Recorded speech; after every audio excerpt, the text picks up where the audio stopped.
সাবিত্রীকে একটা লোক কালো গাড়ি করে এসে কিছু কাজ দেয়। সাবিত্রী তিতলির জন্য আসা পুতুলটা এক দুদিনের মধ্যে সেই কালো গাড়ি করে আসা লোকটাকে দেয়, আর ঠিক একই রকম দেখতে একটা পুতুল নিয়ে নেয়। এই সব ওই 1000 টাকার বিনিময়। কিন্তু এবারে পার্সেলের পুতুলটা যখন সাবিত্রী লোকটাকে দেয় তখন এটা এসেছে। হ্যাঁ, নখরা করছিস আমার সঙ্গে। আসল পুতুলটা কাল এনে দিবি, এক রাতের সময় দিলাম, নইলে তোর ছেলেকে। সাথে লোকটা সাবিত্রীকে বলে কুরিয়ার কোম্পানি থেকে কেউ আসলে ওনাকে জানাতে। তারপর সাবিত্রীকে দিয়ে আমরা লোকটাকে ফোন করালাম, বলুন কুরিয়ার কোম্পানি থেকে ওই আগের পার্সেলটা দিয়ে গেছে আর তারা ওটা ফেরত দিয়ে গেছে বলে আপনি আজ রাতে বেরিয়ে ওদের হাতে পার্সেলটা তুলে দিতে চান।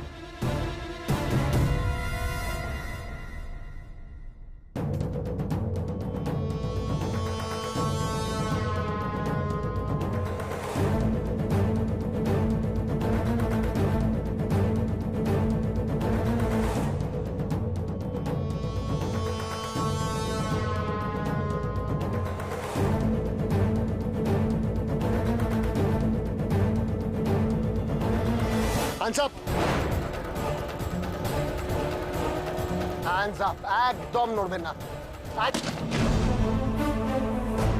একদম নড়বেন না, পালাবার চেষ্টা করবেন না, পালাবার চেষ্টা নড়বেন না।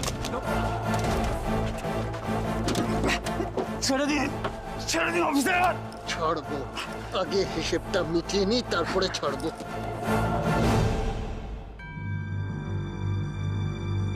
এখনো কিছু জানালো না,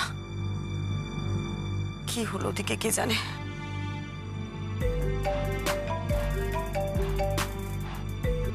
হ্যাঁ রে বল। কনগ্রাচুলেশনস বৌমনি, তুমি একেবারে বাজিমাত করে দিয়েছো। লোকটা এসেছিল এসেছিল, রাস্তায় জালে ধরা পড়েছে। তোর কি মনে হয় অরূপ ও মুখ খুলবে? ওইসব কাজে আমরা এক্সপার্ট বৌমনি, খুব তাড়াতাড়ি রেজাল্ট পেলাম এই কেসটা, জাস্ট বিকজ অফ ইউ, তোমার হেল্পে। আশা করি কালকে সকালবেলার মধ্যে পুরো জাল গুটিয়ে নিতে পারবো। All the best.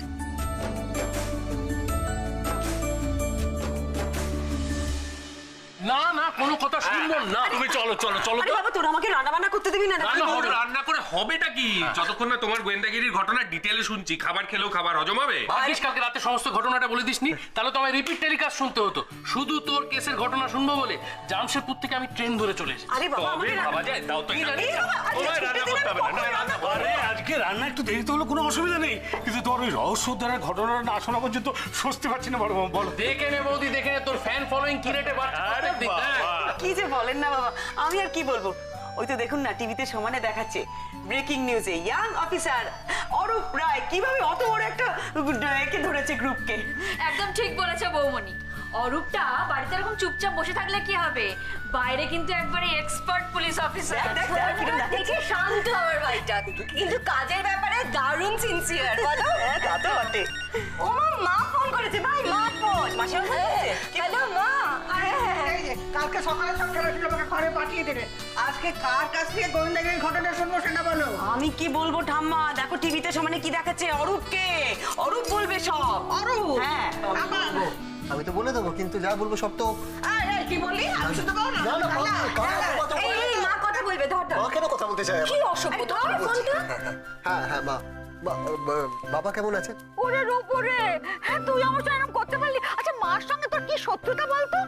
আমি আবার কি করলাম? আরে করিসনি মানে কি, এত বিরাট একটা কাণ্ড করলি। আচ্ছা আমি থাকতে এরকম একটা মানে বেশ রোমহর্ষক কাণ্ড করতে পারতিস, তাহলে আমি বেশ তোকে নিয়ে কাগজে ইন্টারভিউ দিতে পারতাম। মা শোনো, আমি কিচ্ছু করিনি, যা করার বৌমনি করেছে। তুমি বৌমনি তোমাকে বলে বৌমনি ঘটনা বৌমনি তুমি। আমি কি বলবো? বলো না, শুনতে চাই। বলো দিদি ভাই বলো। হ্যালো মাসিমা, কি ছেলেকে টিভিতে দেখে গর্বে বুকটা ভরে যাচ্ছে তাই তো? তা বড় মা গর্ব তো একটু হবে। দেখো না এত করে আমি রূপুকে বলছি কি হয়েছে একটু খুলে বলছে না। হ্যাঁ হ্যাঁ হ্যাঁ বলছি মাসিমা, আমি না এই ফোনটা স্পিকারে দিচ্ছি, অরূপ তো ওই কালকে সব ঘটনা বলবে, তখন আপনিও শুনতে পাবেন। নন্দা তোর ফোনটা স্পিকারে দি বাবা, এটা আমি পারি না করতে। হ্যালো মা, ফোনটা স্পিকারে দিলাম। ও আচ্ছা আচ্ছা, আমিও তাহলে দিচ্ছি। শোনো এবার। হ্যাঁ হ্যাঁ পাচ্ছি, বল রূপকে বলতে বল। দেখো কাণ্ড দেখো একবার। আমি এত করে বললাম তখন বললো না, আর এখন যেহেতু ওরা চেপে ধরেছে তখন গল্প বলছে। মা শোনো, শুরু করছে ভাই। শুরু কর। গতকাল রাতে আমরা একটা লোককে ট্র্যাপ করি। এই লোকটাই গত বৃহস্পতিবার আমাদের বাড়ির সামনে রুচি সেনগুপ্তকে চাপা দিয়ে মেরে ফেলে। এই লোকটার নাম জগদীশ। এই লোকটি একটি হিরে চোরাচালানকারী দলের মেম্বার। এই গ্যাংয়ের হেড হচ্ছে অজয় আগরওয়াল। অজয় আগরওয়াল লোকটি মোহন গুপ্তার ছদ্মবেশে রেগুলার বিদেশে যেত। কেন বিদেশে যেত কেন? নানাভাবে কাস্টমসের চোখকে ফাঁকি দিয়ে অজয় আগরওয়ালের লোক হিরেগুলো বাইরের থেকে এখানে আনে। তারপরে চোরা পথে ওদের ক্লায়েন্টদের কাছে হিরেগুলোকে চালান করে দেওয়া হয়। কাল রাতে আগে আমরা এই লোকটাকে ধরি। তারপর টানা 3 ঘন্টায় লোকটাকে জেরা করার পরে এর পেট থেকে আমরা নানা রকম ইনফরমেশন বার করি এবং তার থেকে জানতে পারি যে হিরেগুলো কোথা থেকে আসে এবং কোথায় পাচার করা হয়। হ্যাঁ, আগা করে কিছুই বুঝতে পারলাম না। ভাই তুই না ভালো অফিসার, কিন্তু এত খারাপ কি বাজেভাবে বলছিস বলতো? আমাদের কারো কোনো ইন্টারেস্টই হচ্ছে না শুনে। দিদি ভাই তুমি বলো। ঠিক আছে বাবুরা, তুমি বলো। হ্যাঁ হ্যাঁ বলছি, শেষটা এখনো জানি না, মানে আমি আন্দাজ করছি। কিছু ভুল হলে বলিস কিন্তু আমাকে।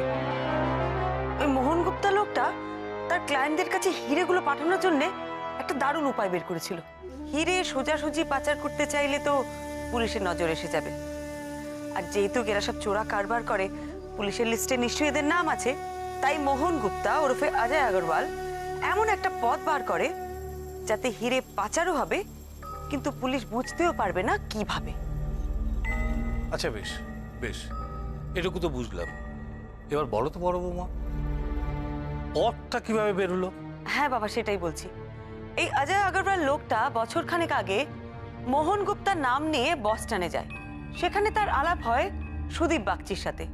উনি বস্টনে একটা ইউনিভার্সিটিতে পড়ান। সুদীপ বাগচির ফ্যামিলি এখানেই থাকে। ওনার স্ত্রী অলকানন্দা বাগচি এখানে একটা বড় কোম্পানিতে চাকরি করে, আর ওদের একমাত্র সন্তান জন্মান্ধ। জানিস নন্দা, ওই মেয়েটাকে দেখে আমার এত খারাপ লাগছিল না। তো মিষ্টি একটা মেয়ে, আরে চোখে দেখতে পায় না, আর মেয়েটা না সারাদিন আয়ের কাছে একাই থাকে। আরে সুদীপবাবু মেয়ের জন্য অনেক খেলনা পাঠান মোহনের হাত দিয়ে। মোহন প্রথমবার খেলনাগুলো নিজেই দিতে গেছিলেন ওই বাড়িতে, আর ওই বাড়িতে যাওয়ার পর মোহনের মাথায় আসে ওই বাড়িটাকে কেন্দ্র করে মোহন তার চোরা ব্যবসা খুব ভালো এগিয়ে নিয়ে যেতে পারবেন। আমি তো বিজনেসে অনেক রকমের কাজে নিয়ে ব্যস্ত থাকি। যদি ইফ ইউ ডোন্ট মাইন্ড, আমি গিফটটা যদি কারোর হাতে পাঠিয়ে দিই অথবা কুরিয়ার করে দিই, I hope you don't mind. আপনার যেভাবে সুবিধা আপনি সেভাবে পাঠাবেন, কিন্তু ভাবলেই তো হলো না। ওই বাড়ির কারুর একটা তো সহযোগিতা দরকার। ভয় আর টাকার লোভ দেখিয়ে বাচ্চাটার আয়াকে মোহন হাত করে নেয়। এরপর যখনই হিরে আসতো, মোহন সেই হিরেটা পুতুল বা খেলনার মধ্যে ভরে কুরিয়ার করে পাঠিয়ে দিত ওই ঠিকানায়।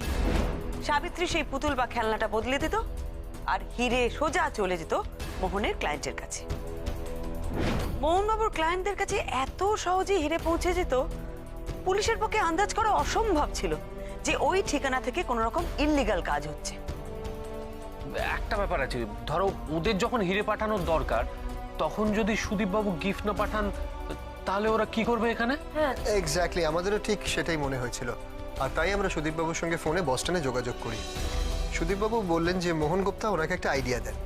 মানে যেহেতু সুদীপবাবু খুব ব্যস্ত, উনি যদি কোনো কারণে ওনার মেয়েকে গিফটটা পাঠাতে ভুলে যান, তাহলে মোহনবাবু সুদীপবাবুর নাম করে গিফটটা ওনার মেয়েকে পাঠিয়ে দেবে।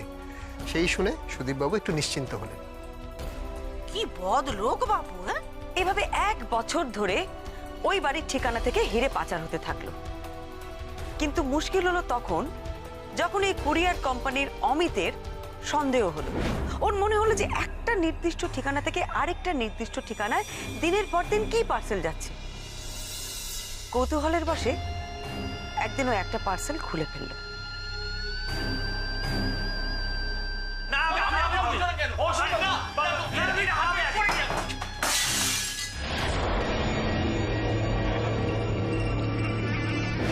ব্যাস, এখান থেকেই সর্বনাশের শুরু।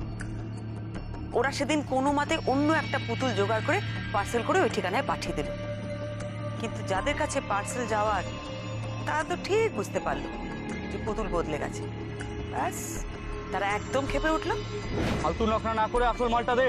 আসল নকল কি বলছো? আমি তো কিছুই বুঝতে পারছি না। হারটা কোথায়? কিসের হার? আমি কিছু জানি না, কোনো হারটা ছিল না।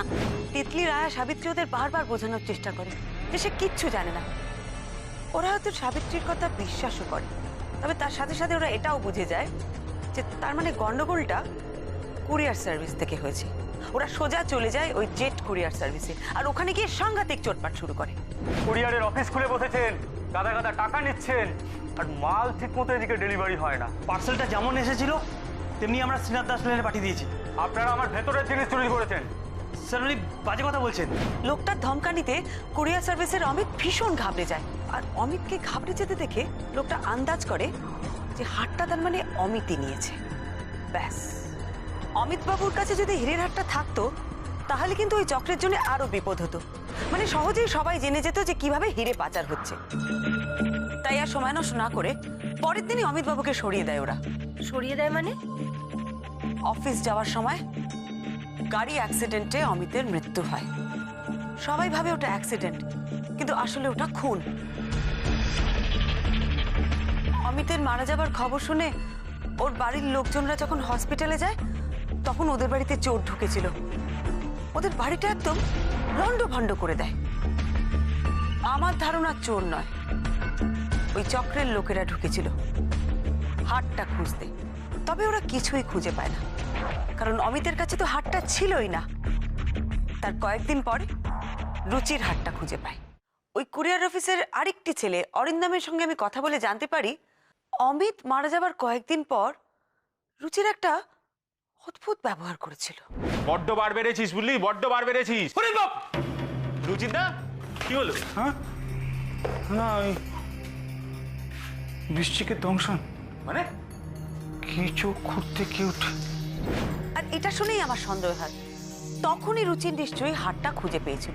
ও আসলে ওই পুরনো ফাইলগুলোর মধ্যে ওদের একটা ডকুমেন্ট খুঁজছিল, তো খুঁজতে খুঁজতে হঠাৎই ফাইলের তলায় হাটটা দেখতে পেয়ে যায়।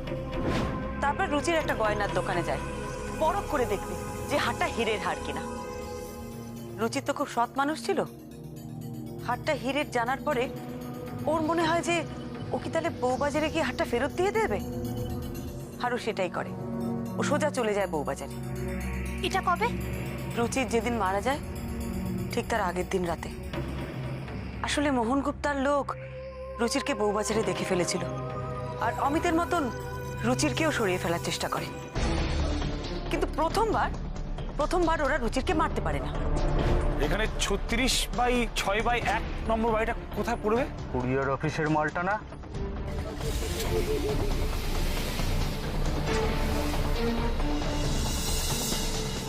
ওদের হাত থেকে বাঁচানোর জন্য রুচির ওখান থেকে কোনো মতে প্রাণ বাঁচিয়ে পালায়, আর ও এমন একটা জায়গায় চলে যায় যেখানে ওকে সহজে কেউ খুঁজে পাবে না।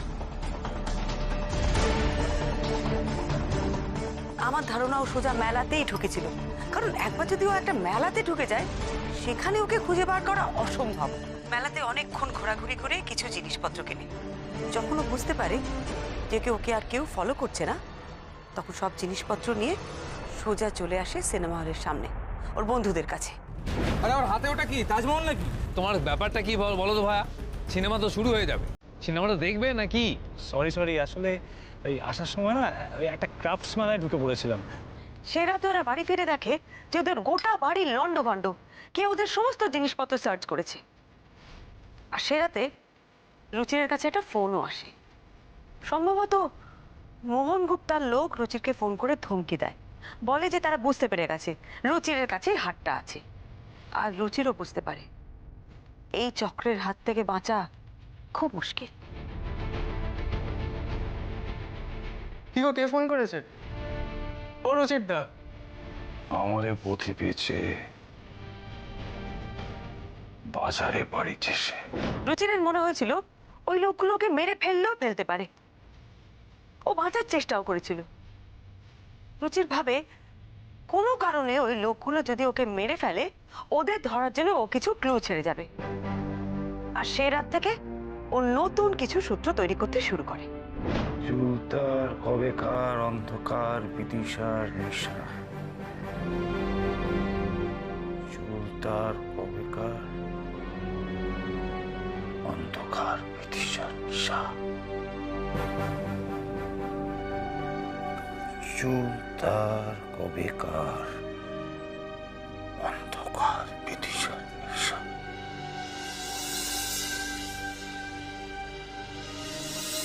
অফিস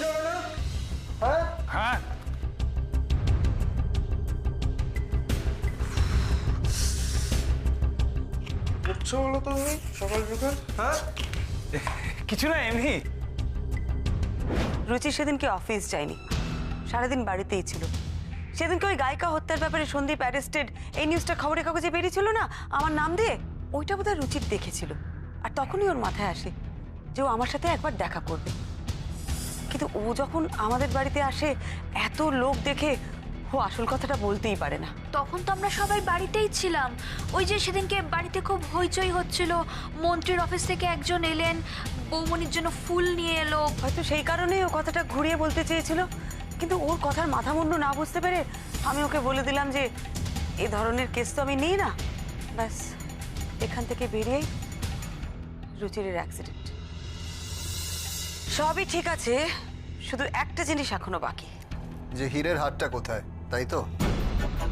বৌমনি সারা রাত জেগে র্যাকেটটাকে ধরলাম, কিন্তু হারের কোনো হদিশ নেই।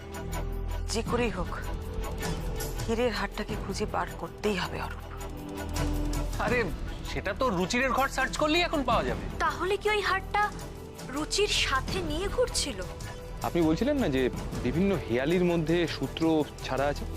আমার মনে হচ্ছে ওই হেয়ালিগুলো যদি একটু নাড়াচাড়া করে দেখেন তাহলে আপনি রহস্য কিনারা করতে পারবেন।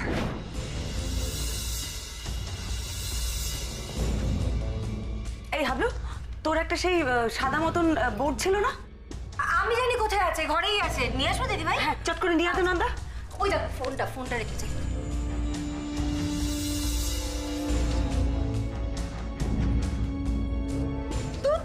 তুমি না একটা অদ্ভুত লোক, ঠান্ডা মারার সময় পেলে না। ওখানে কত কিছু হচ্ছে, আমি থাকতেই পারছি না। ওরা সব ডিসকাস করছে একসঙ্গে বসে, জানো? আমার এখন একটা হোয়াইট বোর্ড না নিয়ে কি সব নাম কি লিখবে। কি ব্যাপার বড়নাথ বউ, আবার বোর্ড টোট কেন? তুমি কি ওই গোয়েন্দাগিরি ছেড়ে মাস্টারনি হবে নাকি? আগে তো ঘরে এক হেডমাস্টার নিয়ে আছেন, তার তো হম্বি তম্বি জ্বালায় অস্থির, তারপর তুমিও। রুচিরের একটু হেয়ালি করে কথা বলার স্বভাব ছিল। ওর প্রত্যেকটা হেয়ালির মধ্যে কিন্তু ক্লু লুকিয়ে আছে। এই ক্লুগুলোর মধ্যেই কিন্তু লুকিয়ে আছে যে হারটা কোথায় আছে। রুচির যেদিন প্রথম আমাদের বাড়িতে আসে, এসে আমাকে বলে বউয়ের পরকীয়া আছে, লোকটা মেরে ফেলবে। অথচ রুচিরের কিন্তু বিয়েই হয়নি। হ্যাঁ, বিয়ে করেনি? হ্যাঁ। সে কি? এই নীল পেনটাতে তো একটু। হ্যাঁ, না। বউ বাজার দুটো মিলে হলো বউ বাজার। বউ বাজারে গিয়ে রুচির বুঝতে পারে যে ওকে কেউ মেরে ফেলার চেষ্টা করছে। বউ চুল তার কবেকার, এই দুটো মিলিয়ে আমি পৌঁছে যাই রুচিরের হস্তশিল্প মেলা থেকে কিনে আনা ওই কোণে পুতুলটা অবধি। ওই কোণে পুতুলটা চুলের তলায় কি ছিল? একটা ছোট্ট চিরকুট, আর তাতে লেখা ছিল লাজে রাঙা হলো কোণে বউ গো। এটা কিন্তু ওই আগের ওই কোণে পুতুলটা নয়, এটা বলতে চেয়েছে যে ওই মেম কোণে বউটা, মানে যে পুতুলটা ওদের ডেলিভারি করার কথা ছিল, একটা মেম পুতুল, সেটা কিন্তু ছিল সাদা জামা পরা। ওদের হাত থেকে পড়ে গিয়ে পুতুলটা ভেঙে যায়, আর ওরা সাদা জামাটা পাল্টে একটা লাল জামা পরিয়ে দেয়। তাই রুচির লিখেছে লাজে রাঙা কোণে বউ, লাল জামা পরা বলে লাজে রাঙা। আরে বাস, এই লোক তো তুখর রে বৌদি। হ্যাঁ, এত হেয়ালি মাথার মধ্যে। মালা বদল, এটা ছিল ওই হারের জন্য প্রথম ক্লু, যেটা রুচিরের কাছে ছিল। কেঁচো খুঁড়তে কেউটে। একদিন অফিসের একটা ডকুমেন্ট খুঁজতে গিয়ে রুচির একটা সাংঘাতিক জিনিস খুঁজে পায়। ওদের অফিসে যে ছেলেটি কাজ করে তার নাম হীরক। তার উদ্দেশ্যে রুচির হঠাৎ একদিন বলে ওঠে, তোকে রাখবো না পাঠিয়ে দেব।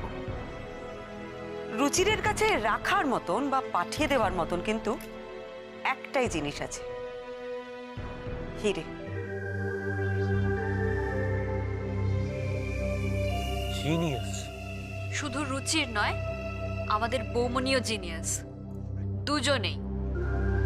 রুচির যা যা ক্লু লিখে গেছে বা বলে গেছে, সেগুলো প্রত্যেকটাই কিন্তু আমাকে কোনো না কোনো ভাবে একটা সমাধানের দিকে নিয়ে গেছে, শুধু এই একটা শব্দ ছাড়া।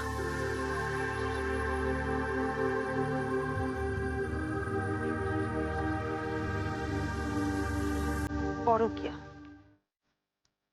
এই পরকীয়া কথাটার মধ্যে কি লুকিয়ে আছে? যে হারটা কোথায় আছে? পরকীয়াটা কি কোনো ক্লু?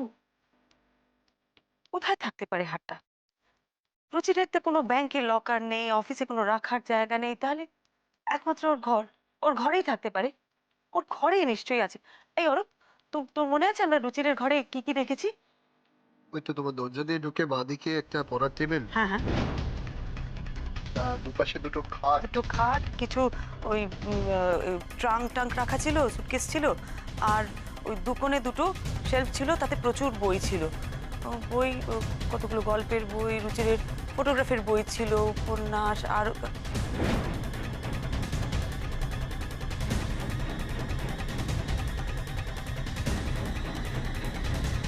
পরকীয়া। একটা জিনিস আছে ওই ঘরে যার সাথে ওই পরকীয়ার ক্লুটার যোগ আছে।